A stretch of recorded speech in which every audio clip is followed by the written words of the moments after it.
ഈ കാർത്തികയ്ക്കും ദീപാവലിക്കും മാത്രം കാണുന്ന ഈ വിളക്ക് പതിവില്ലാതെ എന്തുകൊണ്ട് കാണുന്നതെന്ന് വെച്ചാൽ നമ്മുടെ വീടിൻ്റെ അടുത്ത് അമ്പലത്തിൽ നിന്ന് ഘോഷയാത്ര വരുന്നുണ്ടായിരുന്നു. അതിൻ്റെ ഭാഗമായിട്ട് ഇവിടെ ഉള്ള ആൾക്കാരൊക്കെ കൂടെ കത്തിച്ചതായിരുന്നു.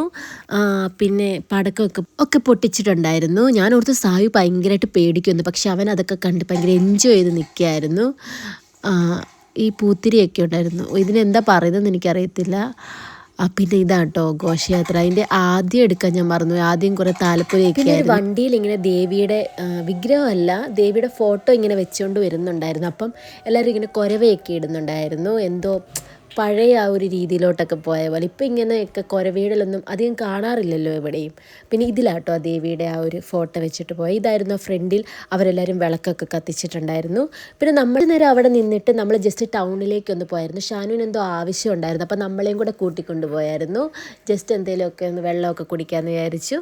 പിന്നെ നമ്മൾ ഇത് കേട്ടോ മതിലിലൊക്കെ ഇങ്ങനെ ആ ഒരു വിളക്ക് നമുക്ക് ഏകദേശം ഒരു 10-15 മിനിറ്റാണ് ടൗണിലെത്താനായിട്ട്. ഈ ഒരു കടയിൽ എപ്പോഴും നല്ല തിരക്കാണ്. ഈ ഷെയ്ക്കും ജ്യൂസും അതുപോലെ തന്നെ കുലുക്കി സർബത്തൊക്കെ കിട്ടുന്ന ഫേമസ് ആയിട്ടുള്ളൊരു ഷോപ്പാണ്. നമ്മൾ അവിടുന്ന് ഓറഞ്ച് ജ്യൂസ് ജസ്റ്റ് ഓർഡർ ചെയ്തായിരുന്നു. പക്ഷെ ഭയങ്കര ആളായിരുന്നു കേട്ടോ. ഷാനും കുഞ്ഞും കൂടാണ് പോയി വാങ്ങാൻ പോയത്. കുറേ നേരം വെയിറ്റ് ചെയ്യേണ്ട വന്ന് അവരെ കാത്ത് നിന്ന് ഞാൻ മടുത്ത് അവസാനം ഞാൻ കടന്നുപോയി. അതുപോലെ ആളായിരുന്നു കേട്ടോ. നൈറ്റ് എന്താണെന്നറിയത്തില്ല, ചന്ദനക്കുടം ആയതുകൊണ്ടായിരിക്കാം അത്രയും ആളുണ്ടായിരുന്നു. പിന്നെ കുറച്ച് നേരം വെയിറ്റ് ചെയ്തതിന് ശേഷം അവരെനിക്ക് ജ്യൂസ് കൊണ്ട് തന്നു. കണ്ടു, നല്ല ആളുണ്ട്. വണ്ടിയൊക്കെ കൊണ്ട് ഫ്രണ്ടിൽ പിന്നെ പാർക്ക് ചെയ്തേക്കും. അവസാനം എനിക്ക് ജ്യൂസ് കിട്ടി. എനിക്ക് സന്തോഷമായി. പിന്നെ അതൊക്കെ കുടിച്ചിട്ട് നമ്മൾ വീട്ടിലോട്ട്